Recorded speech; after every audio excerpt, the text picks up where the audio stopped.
네. 오늘도 각 사람에게 말씀으로 역사하실 성령 하나님을 의지하고 기대함으로 말씀을 나누도록 하겠습니다. 네, 오늘 본문 2장 앞전의 문맥을 먼저 우리 살펴보고 시작하도록 할게요.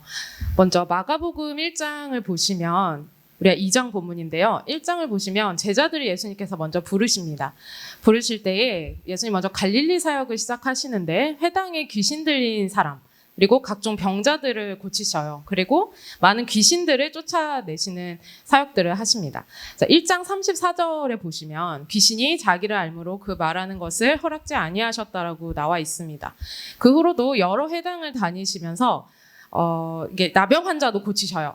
그래서 44절 보시면 아무에게도 삼가 이것을 말하지 말라고 나병 환자에게도 말씀하시는 것을 볼 수 있습니다. 또 그로부터 며칠 후에 가버나움이라는 지역으로 이제 들어가세요. 예수님이 이제 사역을 하시는 거죠, 계속. 그래서 가버나움에 있는 한 집에 머물고 계실 때에 예수님의 소문을 듣고 북적북적하고 인파가 굉장히 많아졌어요. 그랬는데 그 북적거리는 인파들 속에서 지금 오늘의 주인공인 4명의 친구들과 중풍병자가 그 예수님 앞으로 이 중풍병자를 들고 오는 장면이 바로 오늘 2장 1절에서 12절 오늘 본문의 말씀입니다. 그래서 먼저 이 본문의 내용에서 예수님이 어떤 분이신지 크게 2가지를 가지고 오늘 나눠보고 살펴보고자 합니다. 첫 번째는 먼저 5절과 11절을 보시면 11절에 한 중풍병자를 살리신 예수님을 찾을 수 있습니다. 여기에서 한 중풍병자를 다시 살렸다니 다시라는 표현을 좀 쓴 이유는요. 이 중풍병자가 육신의 병고침을 얻기도 했지만 그의 구원도 얻었기 때문에 새 생명을 얻은 거라서 다시 살아났다고 생각했기 때문에 다시라는 표현을 좀 쓰고 싶었습니다.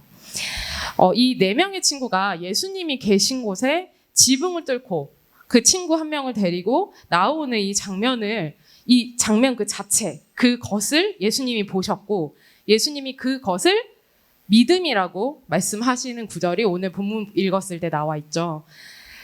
그런데 여기서 우리가 조금 살펴봐야 돼요. 그런데 이제 예수님이 거기에서 그들의 죄사함이 아니라 중풍병자 한 사람, 너의 죄사함을 얻었다라 말하는 표현을 조금 주의 깊게 살펴보시면 볼 수 있습니다. 11절을 보시면요. 먼저 너가 죄사함을 받았노라 말씀하시고 그뿐 아니라 그의 중풍병까지도 나음을 받아 걸어 나갔다고 성경은 말하고 있습니다. 조금 더 이제 정확한 표현을 어떻게 알 수 있었냐면 신약은 헬라어 성경으로 되어 있고 그 헬라어 원문을 좀 살펴보게 되면 그 단어들이 있어요. 그래서 일어나라라는 단어와 그 동사와 가지고라는 동사가 2가지 다 2인칭 단수 동사를 쓰고 있다는 거 헬라어 원문에서 볼 수 있고요. 그리고 그 매트 들 것에 실려서 왔잖아요. 그것 또한 2인칭 그거와 연결해서 너가 실려온 그 들 것이 2인칭 단수로 또 쓰여 있는 것을 찾아볼 수 있었어요. 그리고 가라라는 동사 또한 2인칭 단수고요. 그다음에 너의 집으로 가라. 이것 또한 2인칭 단수를 계속해서 쓰고 있는 것을 볼 수 있습니다. 그래서 결론적으로는 한 사람, 중풍병자의 구원과 그의 병나음을 이 장면에서는 적어도 말하고 있다라는 사실을 우리가 좀 기억하고 갔으면 좋겠어요. 그래서 여기에서 단순한 좀 호기심일 수 있는데 그럼 4명의 친구들은 구원을 받았느냐 안 받았느냐라는 부분에서는 그 신자였을 수도 있고요. 아닐 수도 있지만 그 부분까지는 정확히 지금 오늘 적어도 이 본문에서는 살펴볼 수가 없고 다만 우리가 다른 것보다도 집중해야 할 것은 중풍병자 이 한 사람의 죄사함과 병고침을 예수님께서 선포하셨다라는 부분을 살펴보고 싶은 겁니다. 그래서 이 부분에서는 오직 구원의 역사는 이 친구들에 의해서 이 중풍병자가 나올 수도 있었지만 결국엔 그 중풍병자의 어떤 중심에 이 주님이 나의 구원자이시라는 어떠한 고백이 있었지 않았을까라고 생각을 해요. 그걸 아시고 하나님께서 이 구원의 역사를 1대1로 분명하게 이루어 주시지 않았나라고 생각합니다. 그래서 여러분 기억하셔야 될 건 나의 부모님이 믿음이 좋다고 해서 나의 구원이 연결되어지는 것은 아니에요. 그렇기 때문에 오직 그 구원의 역사는 나와 하나님과의 단독적인 역사라는 사실 여러분 기억하셨으면 좋겠습니다. 그래서 방금 이제 수련회 광고도 나왔고 금요기도회 광고도 나왔는데 우리가 특별하게 이 시간들 속에서 하나님을 일대일로 되게 대면할 수 있는 시간들이에요. 그 자리들이 열어져 있고 시간이 있을 때 나오시기를 초청드립니다. 두 번째로 예수님을 살펴보고 싶은 것은요, 8절에서 10절이에요. 서기관들의 생각을 아시고 말씀하시는 예수님을 찾게 되었는데요. 이 일이 일어나는 순간에 동시에 서기관들이 생각을 해요. 어떤 생각을 하냐면 저 사람이 누구 귀에 죄를 사할 수 있다고 말하지? 저 예수라는 청년, 저 청년이 하나님의 우리가 모시고 섬기는 그 하나님의 일을 모독하느냐? 저것은 분명 신성 모독이다 라고 생각하고 있음을 볼 수 있습니다. 그러나 여기서 놀라운 게 뭐냐면 입 밖으로 말했다는 게 아니에요. 생각과 마음으로 그냥 그들이 단지 생각했던 거예요. 근데 예수님은 그것을 아셨다는 거고 적극적으로 질문하며 말씀하기 시작하십니다. 이 부분에서 또 예수님의 신성의 모습을 좀 볼 수 있는 부분이라고 생각이 들었어요. 서기관들이 이때 서기관들에 대해 좀 설명을 드리자면 율법 학자라고도 표현을 합니다. 그래서 이때 당시 갈릴리에 예수님이 소문이 굉장히 무성했다고 했잖아요. 굉장히 유명해지시고 계시는 상황이었어요. 근데 이 예수님이란 자가 어떤 사람인지 그 정체를 파악하기 위해서 계속 살펴보고 있었다는 시기라는 걸 좀 주목하셔야 되고, 그리고 그 서기관들은 누구보다도 하나님에 대한 지식이 굉장히 많았어요. 왜냐하면 연구를 했고 율법을 계속 살폈기 때문에. 그래서 이 예수라는 청년이라는 사람이 누굴까? 계속 살펴보고 날카롭게 어떤 뭔가 무너뜨리고 무효화시킬 것들을 이렇게 주의 깊게 보고 있었다라는 상황이라는 거예요. 왜냐하면 자신이 그 서기관들이 섬기고 있는 신이라고 생각하는 그 하나님을 예수라는 저 청년이 누군지도 모르는 저 청년이 자기가 그 하나님이라고 말하고 다니는 거잖아요. 그러니까 굉장히 황당했을 수도 있겠죠. 근데 여기에서 우리가 기억해야 할 것은 자신이 진정 그렇게 연구하고 말씀을 매일 가까이 하고 살폈던 그 서기관이 정작 그들의 영적인 우둔함으로 그 앞에서 본인들이 그렇게 바라고 만나기를 고대했던 그 예수님이 바로 그 현장에 계시는데 알아보지 못했다는 거예요. 신성 모독이다라고 말하고 있다라는 사실입니다. 여기서 우리의 영적인 상태를 한번 점검해 봤으면 좋겠어요. 보게 됩니다.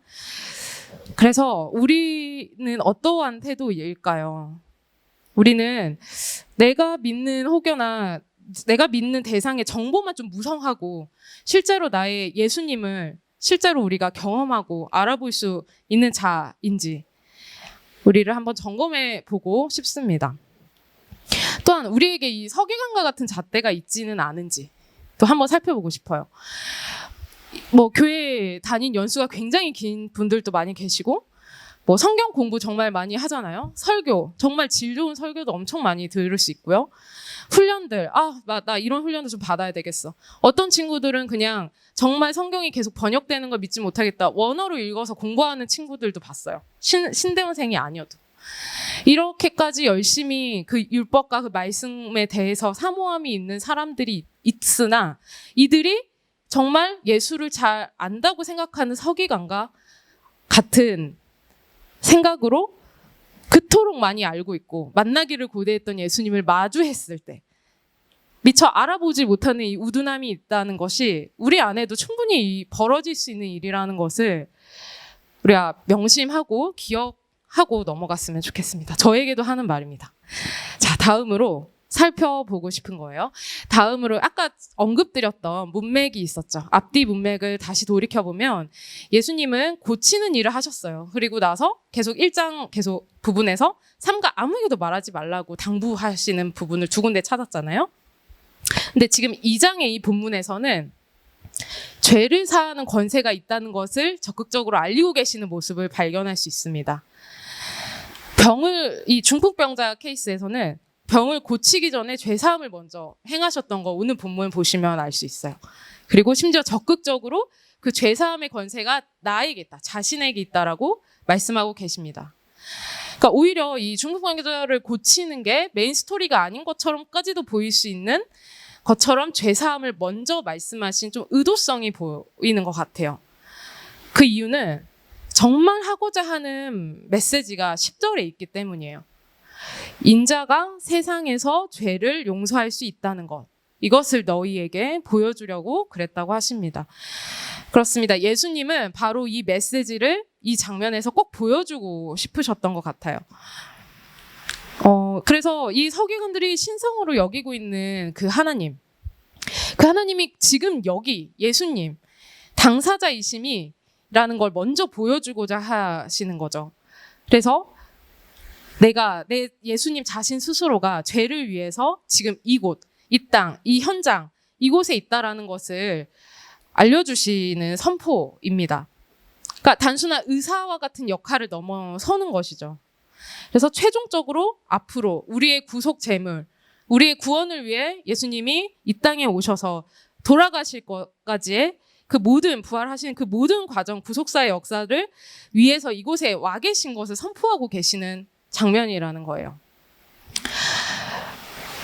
그래서 이 부분에서 우리에게 주시는 그런 교훈은 무엇인가를 살펴보고 조금 마무리하고 우리가 결론으로 좀 가면 좋겠는데요. 먼저는 우리 예수님을 좀 살펴보게 되면 주객전도 되지 않는 것, 이것이 우리의 좀 적용점으로 먼저 나누고 싶어요.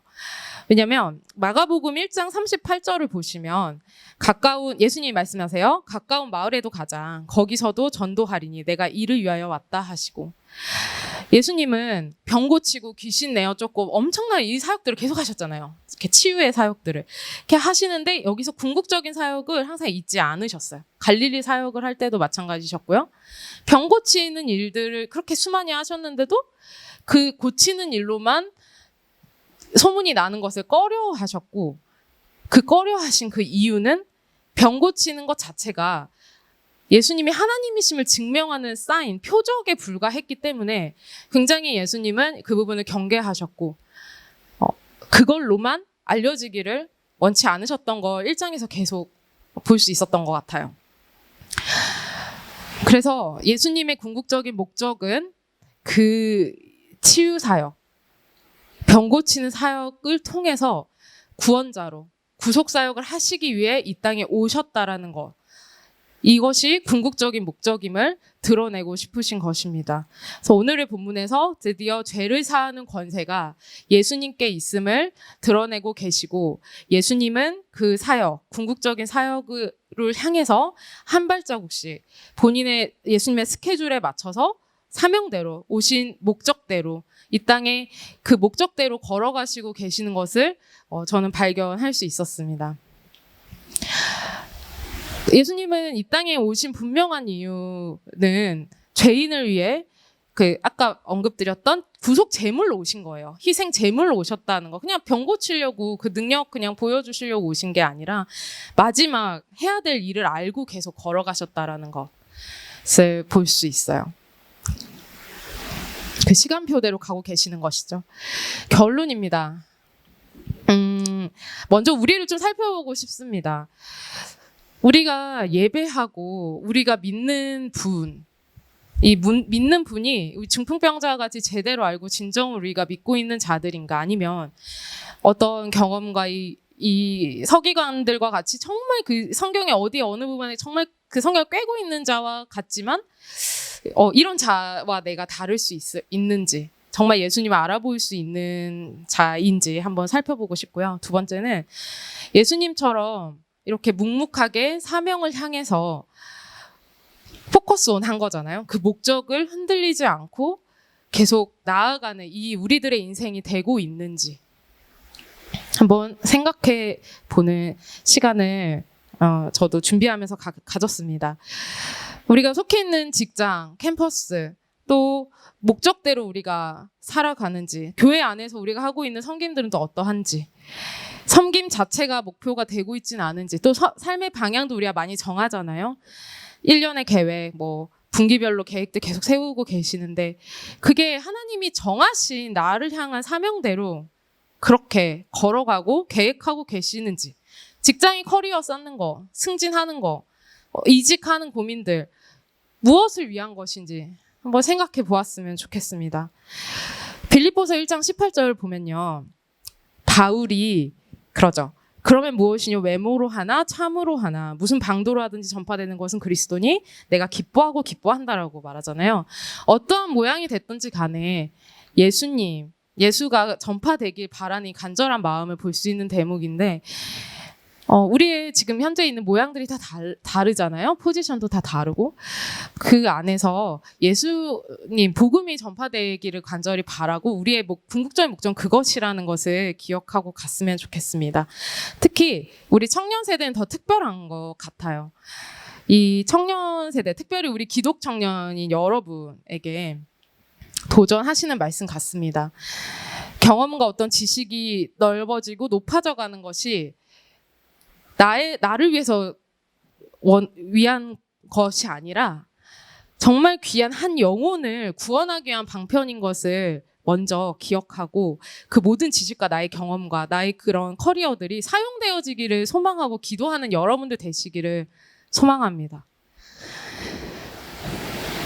그래서 어떤 타성에 좀 젖을 수 있잖아요. 주일 성수 난 좀 매일 하잖아. 나 몇십 년째 지금 주일 성수 했고 여러 봉사 나 다 해. 각종 성긴 다 하고. 나 교회 누구 다 알고. 이만큼 관계 알고 있고. 저 목사님, 어떤 정도의 패턴의 어떤 설교를 하시는지도 알겠고. 그렇게 생각하실 수 있잖아요. 어느새 익숙해져 버린 그 종교 생활이 되어버린 것에 멈춰서 있고 머물러 있게 되지 않기를 원합니다. 끝까지 나를 향하신 내 인생을 지으신 그 목적이 다 있는데 그 목적에 도달하시기를 우리 함께 기도하고 소망했으면 좋겠어요. 그리고 끝까지가 굉장히 중요하다는 생각을 저는 개인적으로 하는데요. 중간에 안위하지 않고 멈춰서지 않고 변질되지 않고 하나님 한 분을 사랑함으로 끝까지 완주하는 거. 마라톤 완주잖아요. 이렇게 되기를 저와 여러분에게 도전하고 싶습니다. 마지막으로 제가 정말 저번에 목사님께서도 힘이 들 때 그 욥기서 힘을 얻으신다고 이렇게 말씀해 주셨었는데 저는 개인적으로 엘리야 부분에 로뎀나무 아래서 죽기를 간청하고 정말 모든 것들을 탈진해 있었던 그 엘리야의 상태 때 죽기를 원한다라고. 엘리야가 얼마나 멋있는 선지자였습니까? 정말 그 시대가 엄청 암울했더라고요. 그 아합이라는 엄청난 악한 왕. 열왕기상 16장 30, 31절을 보면 모든 사람보다 여호와 보시기에 악을 더욱 행하여 이세벨을 아내로 삼고 가서 바알을 섬겨 예배하고 이런 시대에 엘리야가 살아갔던 시대였고 시기였어요. 이세벨은 어떤 자냐면 바알 종교 제사장. 그러니까 바알을 섬기는 제사장의 딸이었어요. 이 여자와 결혼해서 아무튼 엄청난 힘든 암울한 시대를 살았는데 이때를 어떻게 어떤 책에선 표현하냐면 죄악의 그 클래스가 완전 달라진 시대라고까지 표현을 해요. 그렇게 암흑 시대였고 이스라엘 백성이 하나님의 나라인데 이 하나님의 나라가 바알 정신으로 완전히 둘러싸인 형국이 되어버린. 그러니까 이스라엘 백성이 하나님의 백성인데 이 하나님의 백성이 가지고 있는 최소한의 그 영적인 감각마저 완전히 상실해버리고 죽어버린 그런 어둠의 시대에 이 엘리야라는 사람을 하나님께서 사용하시고 역사를 써가시는 장면이 열왕기 상에 있단 말이에요. 이 엘리야가 열정 있고 정말 영적으로 분별력이 탁월한 자였고 기도의 사람이었고 또 열심히 엄청나게 충만한 자였어요. 근데 하나님이 보이지 않는 그 시대에 하나님을 발견하려 발버둥 쳤던 자란 말이에요. 근데 이 엘리야가 죽기를 간청하는 장면이 19장에 나와요. 그 로뎀나무 아래서 그냥 완전 퍼질러져가지고 하나님께 난 죽고 싶다고 말하고 있어요. 살고 싶지 않다, 더 이상. 소망이 없어지고. 그리고 도망쳐버린 상황이거든요. 그 모든 그 환경 가운데서. 왜 이렇게 됐을까? 그가 영적 침체에 빠진 거거든요.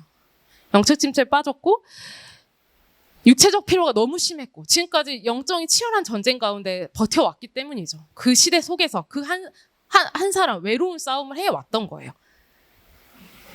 근데 그때 이제야 제가 힘을 얻었다는 말씀 구절이 나오는데요. 19장 18절이에요. 열왕기사 19장 18절. 그러나 내가 이스라엘 가운데 7,000인을 남기리니 다 무릎을 바알에게 꿇지 아니하고 다 입을 바알에게 맞추지 아니한 자니라. 나 혼자 같았어요. 엘리야가 나 혼자 같아서 너무 탈진한 상태고 너무 지쳐서 이제는 난 너무 이 싸움 나 할 때까지 한 것 같다라고 하나님한테 좀 얘기하고 내 목숨을 걷어가 다른 것만이 내 소망이다라고 할 정도로까지인데 하나님이 이 말씀으로 위로를 하시죠. 저는 이 부분이 제가 항상 지치고 혼자이다라는 생각이 들 때마다 치열하게 이 세상을 나름 살아가고 있는데 나 혼자 같다. 나 혼자만 이 싸움을 치열하게 하고 있는 것 같다. 라는 생각이 들 때 이 말씀이 굉장한 힘을 얻어요, 저는. 그래서 제가 여러분께 나누고 싶은 것은 어딘가에 여러분이 지키고자 하는 그 신앙과 사명을 끝까지 완수하기 위해서 걸어가고 있는 그 7,000인이 있다는 겁니다. 그 7,000명이 거룩한 그 한 명의 사람들이 분명히 하나님께서 보고 계시고 주목하고 계신다는 거예요. 그래서 우리 다니엘 청년부 여기 앉아 계신 모든 자들이 그 7,000명이시기를 축복합니다. 그리고 나의 구원자이신 예수님을 꼭 나의 구원자이신 예수님, 다른 사람의 예수님이 아니라 나의 예수님이 되어지기를 소망합니다. 예수님의 공생의 그 기간에 함께 하셨던 그 하나님을 기억하시면서 지금 우리에게도 너 혼자 가라라고 하신 게 아니라 함께 하자. 함께 성령님 보내주셨잖아요. 함께 하는 그 성령님 의지하면서 한 걸음씩 부르신 사명, 그 부르신 뜻대로 우리가 한 걸음씩 끝까지 완주하게 되는 우리 모두가 되시기를 축복합니다. 우리 함께 찬양하고요. 우리 가사를 좀 낯서신 찬양일 수도 있는데 제가 한 주간 동안 굉장히 묵상했던 찬양이에요. 그래서 좀 단순한 멜로디고 가사도 단순해요. 그래서 여러분 함께 찬양하면서 하나님께 고백 올려드리시면서 기도하고 예배 목사님 나오셔서 예배 마칠게요.